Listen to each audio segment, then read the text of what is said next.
আমার আব্বা রাজমিস্ত্রি কাজ করতো, 22 বছর বিদেশ ছিল, ওমানে ছিল, দুবাই ছিল, সৌদি আরবে ছিল, এরপরে হচ্ছে আবুধাবি শহরে ছিল, যেটা হচ্ছে আপনার ইয়ার শহর, আরব আমিরাতের একটা শহর। মাসে কিছু টাকা পয়সা কিছু পাঠাইতে পারছে, সব মিলে চলাফেরার মতো অবস্থা ছিল। আমার কর্ম, আপনারা প্রত্যেকের মোবাইল আছে না, মোবাইলে সার্চ করলেই দেখতে পাবেন, আমার চাইলে পকেটে টাকা থাকলে নিজেও কিনতে পারবেন। কয় টাকা ইনকাম করি, আমার কোর্স থেকে কয় টাকা আসে, এগুলো সবাই দেখতে পায়। আমার বছরে 12.5 লাখ টাকা ইনকাম, প্রত্যেক মাসে 1.5 লাখ, 1 লাখ টাকার একটু বেশি প্রত্যেক মাসে। এটা জুলাইয়ে কমছে, জুলাইয়ের আগে আরো বেশি ছিল, এটা জুলাইয়ের পরে কমছে। অন্যদের আরো ইনকাম কি বাড়ে, আমারটা কমছে। সব মিলাইয়া আমার সম্পদ আছে 50 লাখ টাকার, সব মিলাইয়া 50 লাখ টাকা, যেটা দিয়ে চলতে পারবো। আমি আপনাদের কাছে একটা কমিটমেন্ট দিয়ে গেলাম আজকে, যদি নির্বাচিত হইতে পারি, আমার জীবনে আমি কোনোদিন কন্ট্রাক্টরি করব না। এমপি হওয়ার পরে একজন একটা কন্ট্রাক্টরি লাইসেন্স নেয়, তাই না? আমি যে এমপি হওয়ার পরে যে একটা গাড়ি কিনে নাও, যে ট্যাক্স ফ্রি গাড়ি, একটা 2টা কিনতে পারে জনগণের টাকায় হারামিগুলা, এই ট্যাক্স ফ্রি গাড়ি হাত দিয়েও ছুঁয়ে দেখবো না। এবং এমপি হওয়ার যে বেতনটা, এই বেতনটা ছাড়া একটা টাকাও ছুঁয়ে দেখবো না। এবার আপনারা অন্য ক্যান্ডিডেটদের হলফনামাগুলা দেখবেন, কার ব্যাংক লোন আছে, যাদের কাছে ব্যাংকই টাকা পায় 17 বছর, 18 বছর, 20 বছর, যারা ব্যাংকের কাছেই ঋণী, তারা আবার জনগণের কি সেবা করবে? তারা তো ব্যাংকের কমিটমেন্টই রাখতে পারে না, তাহলে জনগণের কমিটমেন্ট কিভাবে রাখবে? এই জিনিসগুলো একটু আমলে নিবেন। সুতরাং অর্থনৈতিক শোষণ কেবলমাত্র তখনই মুক্তি হবে যখন নেতাই অর্থনৈতিক স্বাধীনতার মধ্যে থাকবে। আমার ভাত কাপড়ের নিয়ে চিন্তা নাই, টেনশন নাই, আমার চিন্তা যেহেতু নাই, টেনশন যেহেতু নাই, এবং আমি বিশ্বাস করি আমার নেতা কর্মীরা চাঁদাবাজি করবে না, টেন্ডারবাজি করবে না, সুতরাং আমি স্বাধীনভাবে কাজ করতে পারবো।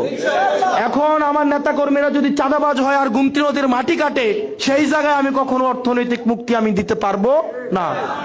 প্রিয় দেবিদ্বারবাসী, সর্বশেষ আমাদের দেবিদ্বারের উল্লেখযোগ্য একটা সংখ্যক হচ্ছে যারা রেমিটেন্স যোদ্ধা। আমাদের রেমিটেন্স যোদ্ধা ভাইয়েরা বিদেশে বসে আমাদের দেশে ফোন দিয়া, মাঝে মাঝে ফোন ধরতে পারি না, পরে মেসেজ পাঠায় যে কাকু মোবাইল নাম্বারটা দাও, তোমার কিছু টিয়া পাঠায়। দেয়া গেছে বেটায় বেতন পায় 17,000 টিয়া, বউ হচ্ছে কয় টিয়া দাও না কেন গ্যাঞ্জাম করে, এই বেটাও আমার 5,000 টিয়া দিত ঘুরে। এই লোকগুলার যে আবেগটা, এই আবেগটা কোন জায়গা থেকে আসে? দেবিদ্বারের প্রতি ভালোবাসা, দেবিদ্বারের প্রতি আন্তরিকতা, দেবিদ্বারের যে ইতিবাচক উন্নয়ন। এই আমাদের প্রবাসী রেমিটেন্স যোদ্ধা ভাইরা যারা আছেন, আমি আপনাদেরকে অনুরোধ করব, ভোট যাকে ইচ্ছা তাকে দেন, কোনো সমস্যা নাই, কিন্তু এবার আপনি আপনার ভোটটা দেন। কারণ আপনাদের রেমিটেন্স যে দালালের চক্করে থাকেন, ভিসা নিয়ে জটিলতা থাকেন, এম্বাসি গুলাতে যে আপনাদেরকে হয়রানি করা হয়, আপনাদেরকে বেতন ভাতা নিয়ে যে সমস্যা করা হয়, এগুলো সরকার এতদিন পর্যন্ত সমাধান করে নাই। কারণ সরকার জানে এগুলো সমাধান না করলেও সমস্যা নাই, কারণ সে আমাকে আটকাইতে পারবে না। কিন্তু যদি সরকার বুঝে যে রেমিটেন্স যোদ্ধারাই আগামী নির্বাচনের ফ্যাক্টর, তাহলে রেমিটেন্স যোদ্ধাদের খুশি করার জন্য তাদের সমস্যাগুলো সরকার আগে সমাধান করবে।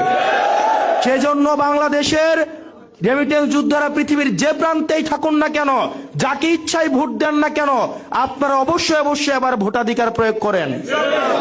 প্রিয় দেবিদ্বারবাসী, সর্বশেষ হাদি ভাইয়ের মৃত্যুর মধ্য দিয়ে আমার ভাই হাদি ভাই সর্বশেষ আমার সাথে যখন কথা হয়, উনাকে কেউ একজন 17,000 টাকা দিছিল, সর্বশেষ টাকা দিছিল। তো উনি এই টাকাটা উনি আমার ছেলের কোনো অনুষ্ঠান করি নাই, যে আকিকা দিতে হয়, আকিকাটাও একটা মাদ্রাসায় দিয়ে দিছিলাম, কাউকে করতে পারি নাই। উনি আমাকে বলল, ওনার সাথে আমার খুবই হৃদ্যতাপূর্ণ সম্পর্ক, আমরা প্ল্যান পরিকল্পনা করে কাজ করতাম। তো উনি আমাকে বললো যে তোমার ছেলে আমাকে তো দাওয়াতও দিলা না, বাসায়ও নিলা না। তো উনি 17,000 টাকা কেউ একজন দিছিল, উনি ওইখান থেকে আমার ছেলের জন্য একটা অংশ টাকা দিয়ে দিছিল। মারা যাওয়ার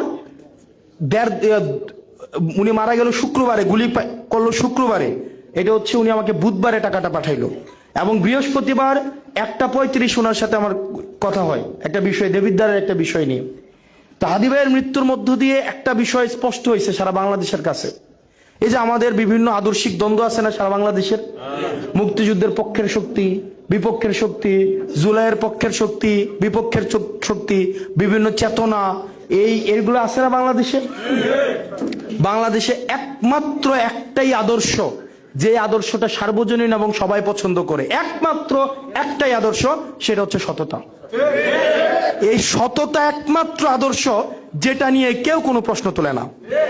সততা একমাত্র আদর্শ যেটা হিন্দু, মুসলমান, বৌদ্ধ, খ্রিস্টান, শাহবাগী, যেটা হচ্ছে মুক্তিযুদ্ধের পক্ষের, বিপক্ষের, স্বাধীনতার পক্ষের, বিপক্ষের, যত ধরনের মানুষ আছে, যেই ছাতার নিচে সবাই একসাথে হয়, সেটা হচ্ছে সততা।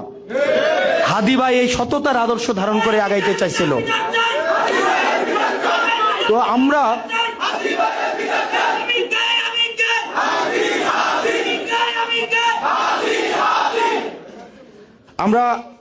এই হাদি ভাইয়ের সততাকে ধরে নিয়ে আমরা যেন আগাইতে পারি। আমরা যেন আমাদের নীতির প্রশ্নে, নৈতিকতার প্রশ্নে, হকের প্রশ্নে, হালালের প্রশ্নে যেন বিন্দু পরিমাণ আমরা ছাড় না দিই। আমরা যেন এক টাকাও কোনোভাবে দুর্নীতি না করি। আমাদের বিভিন্ন ব্যক্তিগত জরুরাত, ব্যক্তিগত প্রয়োজন, চাহিদা, আকাঙ্ক্ষা আমরা সাংগঠনিকভাবে আমরা জানাবো, একজন একজনের কাছে জানাবো, কিন্তু এক টাকাও আমরা দুর্নীতি করব না।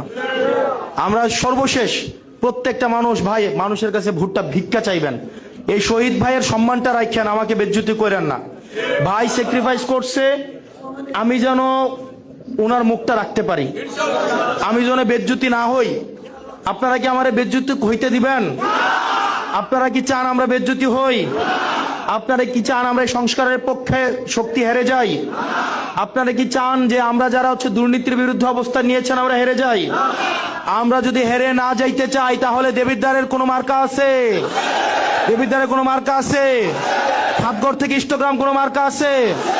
ওই সেই মার্কা, আরো জোরে হাতের তালে, মুখে বলি, ইষ্টগ্রামে, খাতগড়ে, দেবিদ্বারে, ধামতিতে, পৌনরা, রাজা মেহের, রসুলপুরে, ইসুফপুরে, বড়সাগর, টুবিলে, ফতেহাবাদে, জাফরগঞ্জে, রাজা মেহের, বরকান্তা, সুলতানপুর, মোহনপুরে, মরিচাকান্দা, রাজা মেহের, পৌরসভা, 16 ইউনিয়ন, আরো জোরে জিতবে কারা?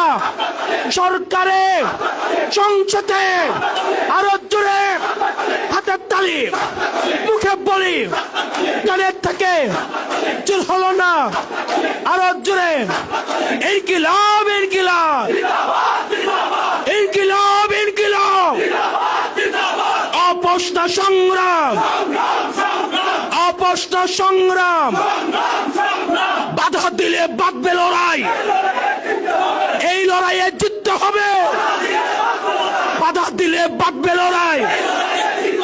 ভোট চোর হুঁশিয়ার, ভোট চোর হুঁশিয়ার, ভোট চোর হুঁশিয়ার, দখলবাজ হুঁশিয়ার, ইনকিলাব, ইনকিলাব।